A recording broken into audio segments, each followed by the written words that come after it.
How to check credit score in Australia? Hello everybody and welcome to our channel. Today you're going to learn how you can check your credit score in Australia, so please watch till the end to properly understand the tutorial. And by now, don't forget you're going to be able to find Experian.com website and sign up links in the description of this tutorial. So with Experian.com you're going to be able to check your credit score in Australia, but there are some other pages that are going to let you know the same info. By now we're going to use Experian.com, and what you have to do is obviously open Experian.com, go into the consumer tab. This is it, and now click on do more with your FICO score.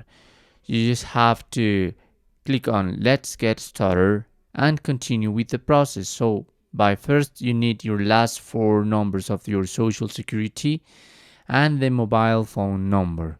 Once you have done that, you're gonna continue with the process.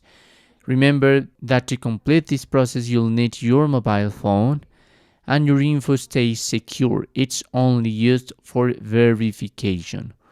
Also, you can click on already a member in case you already have an account here in Experian.com. So probably they are not going to ask you for this data in order to get your credit score. And that's how it works. With Experian.com, you're going to be able to check your credit score in Australia. Thanks for watching.